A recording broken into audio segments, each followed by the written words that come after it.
Hi. Okay, so here is one of my first incidences, other than of course technical issues that I had whenever I first started driving for Uber. I did start for Uber first, then I started for Lyft. But anyways, so other than technical difficulties, I had like a cell phone issue with like GPS. It was going slow, so I had to go back through and get all the trip IDs and let them know where I dropped them off, picked them up, that kind of thing. And I had to get like adjustments put on my paycheck.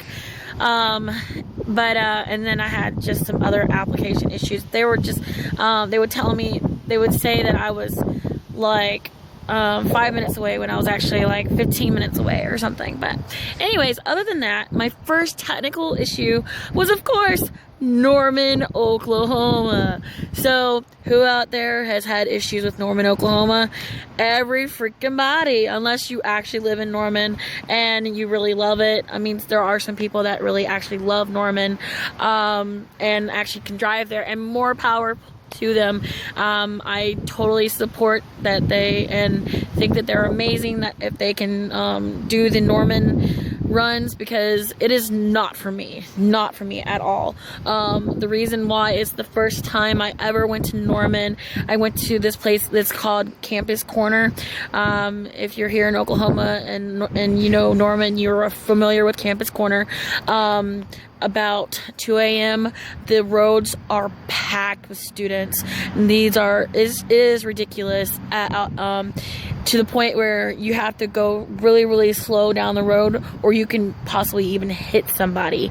But anyway, so I get a ping. I'm all the way out like in Riverwind, and I get a ping for Campus Corner. And so I head to Campus Corner to get this guy. I'm sitting there, and then all of a sudden these kids just jump in my car. Okay, this is when I'm a newbie. I just did not know what I was doing whatsoever. Didn't know really if it was legal or not. But these kids, it was like 6 of them, they piled in my car, and they were drunk. And I asked them, I was like, are y'all such and such? Or, just the normal spiel, to make sure of who's getting in your car. So, I told them that we'll just sit there, and if they didn't, if the actual rider never showed up, then I would cancel and I could take them. They wound up paying me cash. I didn't know at that time that it was illegal or whatever. I mean, I have since not done that, but they wouldn't get out of my car, and they were drunk, and they just wanted to go like a few blocks away to their dorms. So I wound up taking them, but they would not get out of my car. Like, I was like, seriously, this is ridiculous. Like, I don't understand why are you in my car? But one of the students actually left their iPhones in the car, so I wound up having to flag down campus security and getting them to give them the phone back, because I had no way of getting in touch with them. If you do not have them in your app, you have no way of reaching these people. So if they leave something behind, then you're kind of screwed, and you may even have them have like police come up to your door, at your house, because they found their iPhone at your house or something like that. So long story short, I do not go to Norman. And then 2, I do not let more than what my car will allow anymore. I've stopped allowing that, mainly because I was doing that, and I was taking away, 1, you're taking away from XL drivers. 2, some of the passengers are liars, and they claim they're going to tip you really well whenever they drop you off. Not at all. They're not going to tip you. And if they tip you, it's only going to be like a freaking $1. So don't chance it. You're chancing a ticket, and that's not good. That's not worth losing your license, getting a ticket, nothing, because they're not going to pay you. And how are you going to explain that to Uber that you took more than what you were supposed to? Believe me, in the beginning, I tried to get XL prices. I thought I could, but I couldn't. So if you don't have an XL, don't take more than what you need to.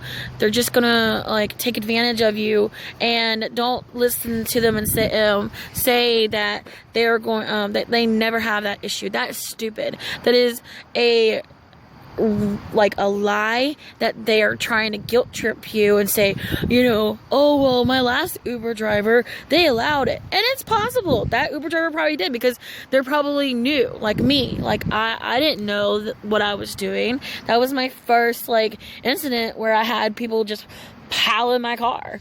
But anyway, so they wound up that those kids wound up doing that. But after that, I was like, hell no, I am not doing this anymore. Nope, not doing Norman. So I actually do not go to Norman unless there is a game, because it does surge down there.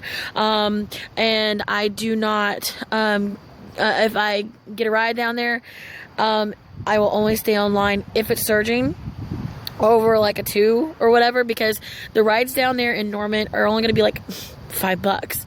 And that's just not worth my time to stay down there and get stuck down there. So, but yeah, so I mean, to each their own. It is what it is. I mean, if you want to work Norman, work Norman. It's just not my thing. Oklahoma City is mine. I've learned it now. I know a lot of the ins and outs. I know the hot spots. So yeah, I mean, I'll go to Norman. I still kind of don't know the area, even though I've worked there. I volunteer there sometimes too. But I just prefer not to go. I mean, you're dealing with college students who are on their mom and daddy's dime, and they really don't give a crap that they're gonna damage your car, and they just don't. I mean, at least here in Oklahoma City, you have mature riders that actually kind of are okay with your car. They don't really want to damage your car. Every now and then you're gonna find the immature ones, but that's because Norman students who will sometimes come up here to Oklahoma City, and then sometimes we just have stupid adults too. So it is what it is, whatever you want to do. But that is one of my first incidences that ever happened, and it was kind of enlightening. But yeah, anyway, so hope you have a good day. More videos to come. Bye.